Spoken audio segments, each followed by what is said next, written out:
My story starts when I was 16 and I got my first car. And since I was a little kid, I always loved cars and I always wanted something cool and fast for my first car. And my first car was definitely not that. It was just an old base model Subaru. So a couple years later, when I had a lot of money saved and I was thinking about getting a new car, I thought of the idea that I could engine swap my car. But I had no idea how to do this, no knowledge on how to do this. So I started researching. I researched every day for hours and hours. And at first I was thinking, okay, I can just take the engine from a Subaru STI, which is their top model, fastest car, and put it in my car. But then I was thinking I wanted to do something that no one else has done, or at least that I've never seen done.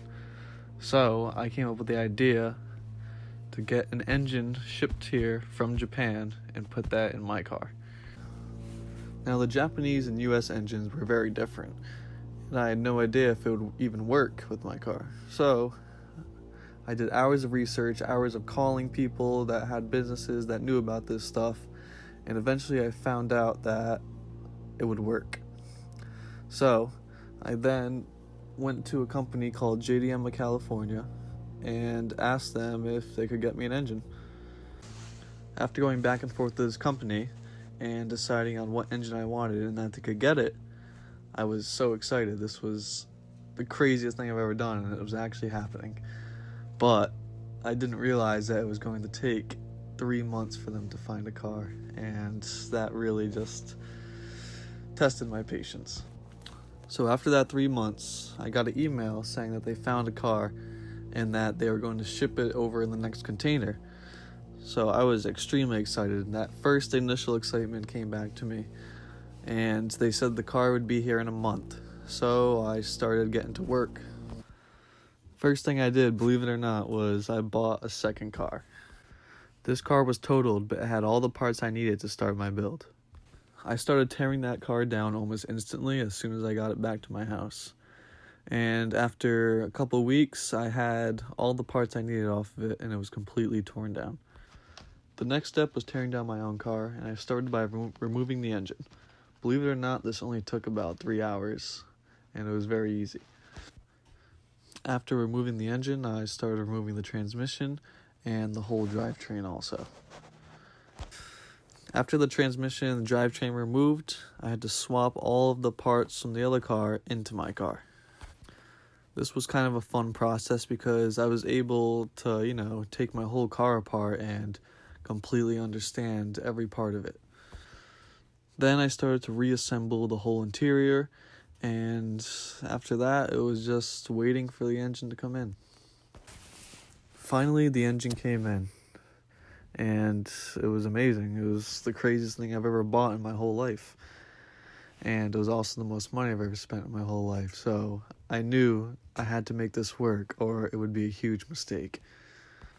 What I didn't realize is how many parts I was actually missing and how hard this was going to be. After fixing all my wiring and getting the wiring to work with the engine and putting the engine in the car, I realized that I was missing an insane amount of parts to make this work. So I had to start buying them. This is where it started taking a very long time because obviously I had to make more money to get more parts, and I didn't acquire all my parts till almost December. So from September to December, it was pretty much at a standstill doing nothing, and this drove me crazy because I really just wanted to get this done and see if I could do it. Once I had all the parts, it took about another month, believe it or not, to figure out how it all went together.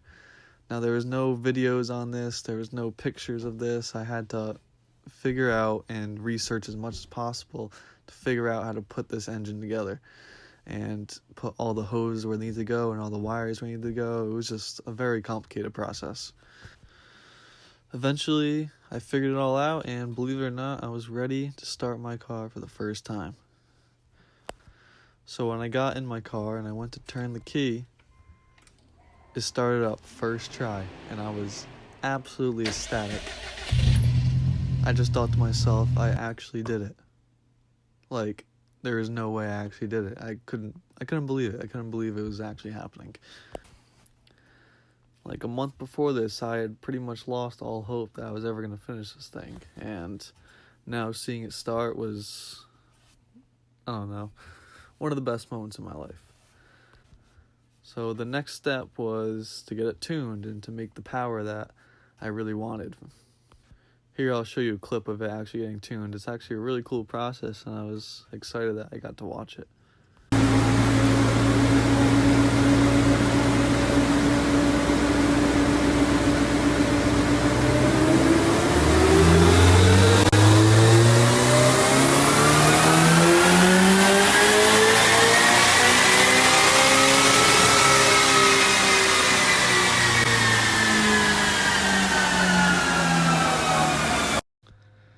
Now, my main motivation behind doing this was not to make my car faster or cooler, but just to see if I could really do it, and to test myself, and to see how much I could learn.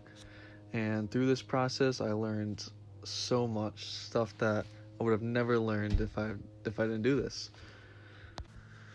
And there was definitely times during this whole process, this whole 8 months, where I thought I was crazy. Like, I don't know why I did this. Like, I was never going to finish it. Like, there's no way. But I just kept pushing through, and I kept finding the motivation to finish. And now that I've accomplished it, I can't believe it. Accomplishing something like that so young, like something I could never thought I'd be able to do. And it just feels amazing. And now getting into that car every day and driving it, it's like a dream. And what I learned through this whole process is that if I really put my mind to something and I put all the work and all the effort I have into accomplishing that goal, then I can do anything. And that's the story of how I built my first car at the age of 18.